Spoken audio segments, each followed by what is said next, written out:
अस्सलाम वालेकुम grade 9 students. आज हम एक्सरसाइज 2.1 और 2.3 करने जा रहे हैं। सबसे पहले हम एक्सरसाइज 2.1 स्टार्ट करेंगे। चैप्टर का नाम है real number and complex numbers. तो स्टार्ट करते हैं, स्लाइड चला लेते हैं।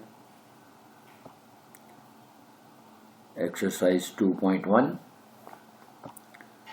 टॉपिक का नाम है रियल एंड कॉम्प्लेक्स नंबर। सबसे पहले आपको थोड़ा सा इंट्रोडक्शन देते हैं कि रियल नंबर्स में दो चीज़ें हैं। एक पहले हम देखते हैं कि रियल नंबर्स हैं क्या। रियल नंबर्स क्या होते हैं? रैशनल नंबर्स और इरेशनल नंबर्स।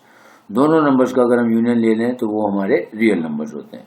अब रियल नंबर्स क्योंकि union of rational and irrational numbers होते हैं, तो उससे पहले मैं ये पता होना चाहिए कि रैशनल नंबर्स क्या होते हैं। Rational numbers are those numbers which can be expressed in the form of P over Q and Q is not equal zero. यानी ये हम छोटी क्लास में पढ़ते हैं कि रैशनल नंबर्स ऐसे नंबर्स को कहते हैं जिसको हम पी ओवर क्यू यानी न्यूमरेटर और डिनोमिनेटर की फॉर्म में लिख सकते हैं, and Q is not equal zero यानी इसका डिनोमिनेटर जीरो नहीं होना चाहिए। तो तमाम वो numbers, all those numbers which can be written in the form of P over Q and Q is not equal zero mean उसका डिनोमिनेटर जीरो ना हो, तो उनको हम रैशनल नंबर्स कहते हैं। एग्जाम्पल्स मैंने आपके सामने लिखी हैं, जैसे 1/3, 3/4, 7/6, 0, -2, 4 एटसेट्रा। अब देखें, जो पहले मैंने तीन एग्जाम्पल लिए 1/3, 3/4 एंड 7, ये पी ओवर क्यू की फॉर्म में लिखे हुए हैं। 0 is also a rational number, क्योंकि किसी भी होल नंबर के नीचे अगर हम देखें तो डिनोमिनेटर में 1 लिखा होता है, तो वो नजर नहीं आता, लेकिन हमें अगर जरूरत पेश है तो हर इंटीजर के नीचे 1 होता है। लिहाजा ऑल इंटीजर्स, चाहे वो नेगेटिव है या पॉजिटिव है या वो 0 है, वो सब भी रैशनल नंबर्स होते हैं, क्योंकि उनके नीचे अगर हम 1 लगा दें तो वो सब हमारे रैशनल नंबर्स बन जाते हैं। इसका मतलब हो गया कि all fractions, all integers, positive और नेगेटिव्स, ऑल नेचुरल नंबर, सारा कुछ जितने भी हैं सब के सब रैशनल नंबर्स हैं, बस प्रोवाइडेड दैट कोई इसका डिनोमिनेटर जीरो नहीं होना चाहिए। आप देखते हैं इरेशनल नंबर्स, सिंपल कि जो नंबर्स रैशनल नहीं है उनको हम इरेशनल नंबर्स कहते हैं। लेकिन अगर हम ये देखें कि रैशनल नंबर्स नहीं है वो कौन कौन से हैं, तो वो बड़ा मुश्किल हो जाएगा उसको चूज करना, कि पिक एंड चूज करना। लिहाजा अगर हमें ये देखना है कि जी जितने रियल नंबर्स हैं वो रैशनल नंबर्स ही होते हैं, उसकी वजह सिंपल सी ये बता रहा हूँ आपको कि चाहे वो इवन नंबर्स हों, ऑड नंबर्स हों, नेचुरल नंबर्स हों, positive integers, negative integers, all those are rational numbers because all of them can be written in the form of P over Q. तो फिर हम इरेशनल नंबर्स की एक मखसूस खसूसियात हैं, अगर हम वो देख लें कि कौन कौन से नंबर हैं जो वो इरेशनल नंबर हैं, तो वो हम माइंड में रख लेंगे। उनके अलावा सारे नंबर जो होते हैं वो रैशनल होते हैं। अब सबसे पहले इरेशनल नंबर्स की जो पहली कंडीशन है, जो पहली पहचान है कि any prime number under square root, यानी जब भी किसी प्राइम नंबर का अगर हम स्क्वायर रूट ले लें या उसको रेडिकल में ले जाएं तो वो उसको इरेशनल नंबर बना देता है। For example 3 is a prime number, ठीक है। तो प्राइम नंबर क्योंकि 3 प्राइम नंबर है और वो एक इंटीजर भी है, तो all integers are rational numbers. लेकिन जब हम उस प्राइम नंबर का स्क्वायर रूट ले लेंगे, जैसे यहाँ मैंने लिया है कि 7 एक प्राइम नंबर है, क्योंकि प्राइम नंबर एक इंटीजर है लिहाजा वो रैशनल नंबर है। लेकिन जब हम उसका स्क्वायर रूट ले लेंगे तो वो उसको इरेशनल बना देगा, यानी square root of a prime number is an irrational number. के पहली पहचान है कि जब भी कोई ऐसा नंबर जो प्राइम नंबर है उसको स्क्वायर रूट ले लिया जाए तो वो इरेशनल नंबर की पहचान होती है। क्योंकि जब हम इसका कैलकुलेटर से, साइंटिफिक कैलकुलेटर का आंसर निकालेंगे तो एक decimal, non terminating decimal value आ जाएगी और उसका कोई रेगुलर पैटर्न नहीं होता। तो दूसरी पहचान देखते हैं। Second, square root of positive non square integers, यानी पहला है कि प्राइम नंबर का स्क्वायर रूट ले लें कि any number, any prime number under square root is an irrational number. दूसरा आ गया कि पॉजिटिव नॉन स्क्वायर इंटीजर्स, ये भी सब इरेशनल नंबर होती हैं। अब इसका मतलब क्या है कि जितने भी परफेक्ट स्क्वायर होते हैं, जैसे 1 का स्क्वायर 1 है, 2 का स्क्वायर 4 है, 3 का स्क्वायर 9 है, तो 1, 4, 9 परफेक्ट स्क्वायर्स हैं। यानी ऐसे नंबर जो परफेक्ट स्क्वायर्स नहीं है वो नॉन परफेक्ट स्क्वायर्स कहलाते हैं, जैसे 12 है, 30 है, 15 है, 18 है, 16 है, एटसेट्रा। तो जब हम ऐसे नंबर्स जो कि नॉन परफेक्ट स्क्वायर्स हैं उसका भी स्क्वायर रूट लेंगे तो वो भी इरेशनल नंबर्स होते हैं। तो prime numbers under square root irrational numbers हो गए, और पॉजिटिव नॉन स्क्वायर इंटीजर्स यानी ऐसे नंबर जो पॉजिटिव हो और नॉन स्क्वायर नंबर हो, यानी वो परफेक्ट स्क्वायर ना हो, जब उसका भी स्क्वायर रूट लेंगे तो वो उसको इरेशनल नंबर में कन्वर्ट कर देता है। तीसरा, अगर कोई नंबर नॉन टर्मिनेटिंग डेसिमल की फॉर्म में है, मिसाल के तौर पर √7 है या √12 है या किसी और फ्रैक्शन में हम डिवाइड करें तो आंसर आ जाता है 3.21687, यानी कोई रैंडम सीक्वेंस हो, यानी कोई पैटर्न ना हो, तो ऐसे नंबर्स या ऐसे non terminating decimal with no pattern, कि जिसका कोई पैटर्न ना हो, जैसे 22/7 की मिसाल दी है कि 3.142857 एंड सो ऑन, यानी ये नॉन टर्मिनेटिंग नंबर है लेकिन इसमें कोई सीक्वेंस नहीं है, कोई पैटर्न नहीं है, तो ये भी एक इरेशनल नंबर होगा। सिमिलरली जैसे 1/3 अगर हम डिवाइड करते तो 1/3 को जब हम डिवाइड करेंगे तो आंसर आएगा 0.3333। इसका मतलब है एक सेट पैटर्न के मुताबिक नंबर आ रहे होते हैं, तो वो रैशनल नंबर होता है। तो ऐसा नंबर जो कि जब हम उसको डिवाइड करके डेसिमल में कन्वर्ट करें तो जो उसके बाद डेसिमल के बाद जो नंबर्स आ रहे हैं वो रैंडम है, यानी उसमें कोई सेट पैटर्न ना हो, तो उसको भी हम इरेशनल नंबर्स कहते हैं। तो ये तीन बातें अगर आप याद रखेंगे कि prime number under square root, positive non square integer under root and non terminating decimal with no pattern, तो ये हमारे इरेशनल नंबर्स होंगे। इन तीन रूल्स के अलावा हर जो नंबर होगा, कोई भी नंबर होगा, वो हमेशा रैशनल नंबर कहलाता है। अब आते हैं एक्सरसाइज की तरफ। Question number 1, identify which of the following are rational and irrational. Rational irrational की आपको पहचान बता दी है। अब हम देखते हैं कि जी एक्सरसाइज में जो क्वेश्चन दिए हैं उसमें रैशनल नंबर्स कौन से हैं और इरेशनल नंबर्स कौन से हैं। यहाँ मैंने दोनों को सिलेक्ट कर लिया। रैशनल नंबर्स में मैं लिख रहा हूँ 1/6, 15/2 एंड 5/8। ये रैशनल नंबर्स हैं, क्योंकि जो अभी हमने ऊपर डिफाइन किया है कि ऐसे नंबर जिनको हम P/Q की फॉर्म में लिख सकते हैं और उसका डिनोमिनेटर 0 ना हो, रैशनल होते हैं। देखिए 1/6 में P/Q है और 6 यानी जो डिनोमिनेटर वो 0 नहीं है। Similarly 15/2 and 5/8। अब बाकी जो नंबर्स हैं वो इरेशनल नंबर, जैसे स्क्वायर रूट ऑफ 3। क्यों? क्योंकि prime number under square root है। फिर 29 का square root again prime number है और स्क्वायर रूट के अंडर है। और पाई की वैल्यू क्योंकि 22/7 होती है, तो 22/7 को अभी मैंने ऊपर दिखाया आपको कि जब हम इसको डिवाइड करते हैं 22/7 को कैलकुलेटर की मदद से, तो आंसर आ रहा है 3.142857। एक इर्रेगुलर पैटर्न है, कोई पैटर्न नहीं है, कोई सीक्वेंस नहीं है, लिहाजा ये भी एक इरेशनल नंबर है। नेक्स्ट,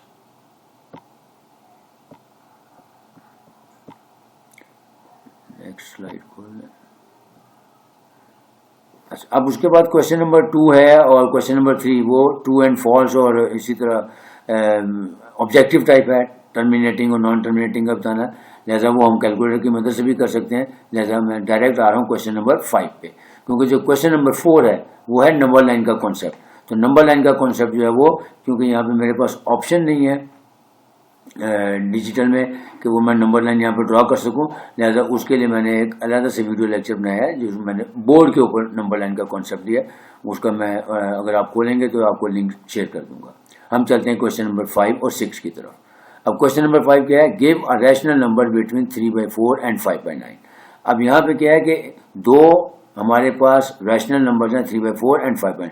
हम इन दोनों के दरमियान कोई सा नंबर ट्रेस करना चाहते हैं जो कि रैशनल नंबर हो। तो इसका तरीकाकार क्या है कि जब भी हमें किसी दो नंबर के दरमियान रैशनल नंबर इंपोर्ट करना हो या इंसर्ट करना हो, तो इसका आसान तरीका है कि हम इन दोनों की एवरेज ले लेंगे, यानी इन दोनों का सम लेने के बाद उसको 2 पे डिवाइड कर देंगे तो हमारे पास आंसर आ जाएगा। इसका सिंपल सा कॉन्सेप्ट है, जैसे 4 और 6 के दरमियान जो रैशनल नंबर 4 और 6 के दरमियान जो नंबर होता है वो होता है 5। इस तरह 6 और 8 के दरमियान जो होगा वो 7। इसका मतलब है जब हमें दो नंबर्स गिवन हो, हमें उनका सेंटर निकालना हो, तो हम क्या करते हैं उन दोनों को ऐड करके 2 पे डिवाइड कर देते हैं या उसकी एवरेज ले लेते हैं, which is the required number. तो यहाँ पे भी वही कॉन्सेप्ट हम लेंगे। Let the required number be x, कि जो रैशनल नंबर इन दोनों के दरमियान है उसका नाम ले लिया x। फिर जो कंडीशन बताई मैंने आपको कि इन दोनों को ऐड करके यानी इनका सम लेके 2 पे डिवाइड कर दें या इन दोनों की एवरेज ले लें तो वो रिक्वायर्ड नंबर आ जाएगा। तो वही हम लिखेंगे, then x is equal to 3/4 plus 5/9 divided by 2। क्योंकि 3/4 और 5/9 का सम लेंगे और फिर उसको 2 पे डिवाइड करेंगे तो वो उसकी एवरेज बता देगा। क्योंकि एवरेज का मतलब ये होता है कि जब दो नंबर्स के दरमियान एवरेज लेनी हो तो इसका ये तरीका होता है कि दोनों नंबर्स को ऐड करके 2 पे डिवाइड कर दें तो उनके सेंटर वाला वैल्यू जो एवरेज होती है वो आ जाती है। अब 3/4 प्लस 5/9 को हम एलसीएम की मदद से भी यूज कर सकते हैं। सॉल्व कर सकते हैं और हम कैलकुलेटर की भी हेल्प ले सकते हैं। तो 3/4 + 5/9 को करेंगे तो आंसर आ जाएगा 47/36। अब क्योंकि डिवाइडेड बाय 2 था तो जो अलजेब्रिक इंटीजर्स का या फ्रैक्शन का रूल होता है तो डिवीजन की जगह हम मल्टीप्लाई का साइन चेंज करेंगे और 2/1 का रेसिप्रोकल ले लेंगे यानी 1/2। फिर जब इन दोनों को मल्टीप्लाई कर देंगे 47 1 × 47 और 2 × 36 = 72। So the required number is 47/72। Next question number 6, express the following recurring decimals in the form of P/Q where Q is not equal to 0। यानी अब हमारे पास नॉन टर्मिनेटिंग डेसिमल्स आ गए हैं। उन नॉन टर्मिनेटिंग डेसिमल्स को हमने P/Q की फॉर्म में कन्वर्ट करना है where Q is not equal to, यानी उनको प्रॉपर तरीके से रैशनल नंबर बनाना है, जो हमने अभी डेफिनेशन क्वेश्चन नंबर 1 में देखी। तो पार्ट 1 है 0.5 बार। अच्छा, अब यहाँ पे क्योंकि बार मेरे पास ऑप्शन नहीं है तो इसलिए मैंने इसको अंडरलाइन किया हुआ है, लेकिन ये बार जो है 5 के टॉप पर है तो उसको मैंने ऐसे लिख दिया अंडरलाइन, लेकिन ये कॉन्सेप्ट वही है कि 0.5 बार इसको पढ़ूंगा। So let x is equal to 0.5 bar. This bar shows that a number is repeating time and again. ये बार बार ये नंबर रिपीट हो रहा है, इसीलिए इसको टर्मिनेटिंग करके लिखा जाता है। यानी जो ऐसे नॉन टर्मिनेटिंग नंबर्स हैं जो सारी उम्र नहीं खत्म होते तो उसको हम क्या करते हैं, स्टॉप करके लिखना चाहें तो उसके ऊपर बार, उसके टॉप पे बार लगा दें या डॉट लगा देते हैं, तो वो ये शो कर रहा था कि नंबर बार बार रिपीट हो रहा है, लिहाजा इसको एक ही दफा लिख के स्टॉप कर देते हैं। तो 0.5 बार मीन्स 0.555, यानी आप इसको 5-6 टाइम्स लिखते हैं। एंड डैश का मतलब है कि ये एक नॉन टर्मिनेटिंग नंबर है, सारी उम्र चलता रहेगा। अब हमने यहाँ पे कॉन्सेप्ट ये देखना है कि अगर एक ही नंबर रिपीट हो रहा है तो हमने दोनों साइड्स को 10 से मल्टीप्लाई करना है, अगर दो नंबर रिपीट हो रहे थे तो उनको 100 से मल्टीप्लाई करना है। यानी एक ही प्रोसेस के तहत सारे सवाल होंगे। If only one number is repeating, then we will multiply both sides by 10. अगर दो नंबर रिपीट हो रहे तो 100 से, अगर तीन हो रहे तो 1000 से। फिर उसके बाद जो इक्वेशन नंबर 1 और 2 का डिफरेंस लेंगे और उसके बाद इसको सॉल्व करेंगे। सो लिखेंगे मल्टीप्लाइंग बोथ साइड्स बाय 10, क्योंकि एक ही नंबर है 5 जो कि बार बार रिपीट हो रहा है। जब हम 5 से दोनों साइड 10 से मल्टीप्लाई करेंगे तो 10 times x is equal to 10 हो जाएगा, और 0.555 को जब हम 10 से मल्टीप्लाई करेंगे तो ये हो जाएगा 5.555। अब यहाँ पे आप कैलकुलेटर की मदद से भी इसको मल्टीप्लाई कर सकते हैं, या आपको मैनुअल रूल आता है कि जब भी हम मल्टीपल्स ऑफ 10 से मल्टीप्लाई करते हैं किसी डेसिमल नंबर को तो जो डेसिमल है वो टूवर्ड्स राइट मूव होना शुरू हो जाता है। अब हमारे पास इक्वेशन नंबर 1 और 2 आ गई। नेक्स्ट स्टेप में हम लिखेंगे subtracting equation number 1 from equation number 2, यानी ये एक प्रोसेस है, इस प्रोसेस के तहत ही हमने इसको सॉल्व करना है। अब इक्वेशन नंबर 2 पहले लिखेंगे, यानी 10x is equal to 5.555 minus, यानी 10x में से x को माइनस कर दिया, यानी इक्वेशन नंबर 2 की लेफ्ट हैंड साइड में से इक्वेशन नंबर 1 की लेफ्ट हैंड साइड को माइनस कर दिया, यानी 10x माइनस x कर दिया। ये हॉरिजॉन्टल फॉर्म में लिखा है। इसी तरह जो राइट हैंड साइड है 5.555 उसमें से माइनस कर देंगे 0.555, तो 10x माइनस x करेंगे, यानी 10 माइनस 1 करेंगे तो 9x आ जाएगा, और 5.555 में से 0.55 लेस करेंगे तो हमारे पास 5 आ जाएगा, या 5.0 भी लिख सकते हैं उसको। So 9x is equal to 5.0, so x is equal to 5/9, क्योंकि 9 यहाँ पे मल्टीप्लाई हो रहा था, उधर जाकर डिवाइड हो जाएगा। तो अब देखें कि एक नॉन टर्मिनेटिंग डेसिमल को हमने एक्सप्रेस कर दिया इनटू P/Q फॉर्म, जहां पे देखें P की वैल्यू आ गई 5 और Q आ गया 9, एंड डिनोमिनेटर यानी Q is not equal to 0। तो एक प्रोसेस आ गया। अब सेकंड पार्ट देखते हैं। सेकंड पार्ट 0.13 बार, यानी अब इसको भी ऐसे करें, let x is equal to 0.13 bar, मैंने नीचे अंडरलाइन में लगाया हुआ है, तो इसका मतलब वही है कि 1 और 3 दो ऐसे डिजिट्स हैं जो बार बार रिपीट हो रहे हैं, तो 0.13131313 लिख के डैश डैश डाल देंगे इक्वेशन नंबर 1। अब देखें आप गौर से कि अब दो डिजिट्स हैं, यानी 1313 बार बार रिपीट हो रहे हैं, लिहाजा अब हम इसको मल्टीप्लाई करेंगे 100 से, मल्टीप्लाइंग बोथ साइड्स बाय 100। जब 100 से मल्टीप्लाई करेंगे तो x हो जाएगा, x को जब 100 से मल्टीप्लाई 100x हो जाएगा, और जब हम 100 से 0.131313 को मल्टीप्लाई करेंगे तो डेसिमल जो है वो मूव हो जाएगा 2 प्लेसेस अब अहेड, यानी 13.131313 आ जाएगा। So 100x is equal to 13.131313 and so on. अब हमारे पास इक्वेशन नंबर 2 भी आ गई। अब वही प्रोसेस कि subtracting equation number 1 from equation number 2, तो पहले इक्वेशन नंबर 2 लिखेंगे, पहले स्टेटमेंट लिख लेते हैं। Subtracting equation number 1 from equation number 2। तो इक्वेशन नंबर 2 पहले 100x और इक्वेशन नंबर 1 में x, तो 100x माइनस x लिखेंगे लेफ्ट हैंड साइड पे और राइट हैंड साइड पे लिखेंगे 13.1313 माइनस 0.1313।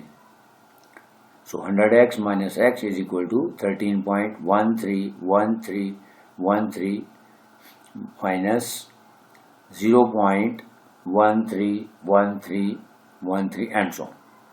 अब अगेन वही 100x में से एक 1x को माइनस करेंगे तो आ जाएगा 99x और 13.1313 में से जब माइनस करेंगे तो आंसर आ जाएगा 13.0।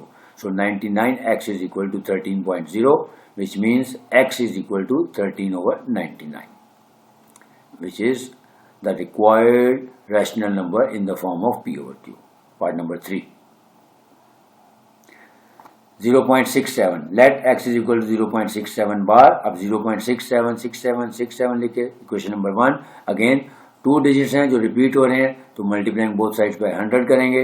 तो 100 से जब मल्टीप्लाई किया तो x को जब 100 से 100x हो जाएगा और फिर 0.6767 को 100 से मल्टीप्लाई करेंगे तो 67.6767 आ जाएगा हमारे पास। अब अगेन लिखेंगे subtracting equation number 1 from equation number 2।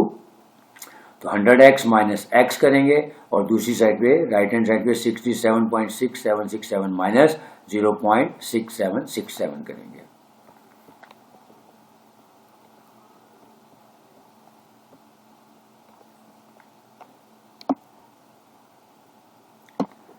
अब देखें 100x में से x को माइनस किया तो आ जाएगा हमारे पास 99x और 99x इज इक्वल टू 67.6767 में से 0.6767 को माइनस करेंगे तो आंसर आ जाएगा 67.0। So x is equal to 67 divided by 99। देख तो इस तरह से ये भी P/Q की फॉर्म में फ्रैक्शन में हमने इसको कन्वर्ट कर दिया।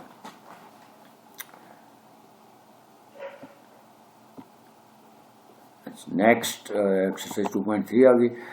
एक दफा फिर रिवाइज कर लेते हैं कि इस चैप्टर में हमारे पास जो पहली एक्सरसाइज थी उसमें हमने रैशनल नंबर्स का कॉन्सेप्ट देखना है कि रैशनल नंबर्स और इरेशनल नंबर्स में डिफरेंस क्या है।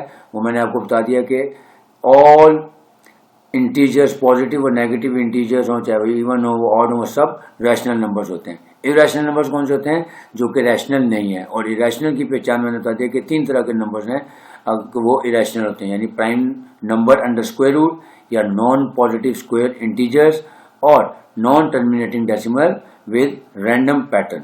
तो ऐसे नंबर्स को हम इरेशनल कहते हैं। उसके अलावा तमाम रैशनल नंबर्स होते हैं। फिर हमने सेकंड असाइनमेंट में देखा सेकंड क्वेश्चन में क्वेश्चन नंबर 1 में रैशनल और इरेशनल को हमने आइडेंटिफाई करना सीखा। फिर क्वेश्चन नंबर 5 में हमने एक रैशनल नंबर को इंसर्ट करना सीखा कि 2 रैशनल नंबर्स के दरमियान अगर रैशनल नंबर इंसर्ट करना हो या फाइंड करना हो तो उसका तरीका बताया कि दोनों की एवरेज ले लें, दोनों का सम लेके 2 पे डिवाइड कर दें। और फिर जो तीसरा हमारा इसका क्वेश्चन नंबर 6 था यानी तीसरा टॉपिक था उसमें एक नॉन रेकरिंग नंबर जो कि नॉन टर्मिनेटिंग नंबर होता है उसको हम किस तरह से P/Q की फॉर्म में कन्वर्ट करते हैं। उम्मीद है आप लोगों को समझ आया होगा। इंशाल्लाह अब जो नेक्स्ट लेक्चर होगा वो हमारा एक्सरसाइज 2.2 से और 2.3 से रिलेटेड होगा। तब तक के लिए मुझे इजाज़त दीजिए।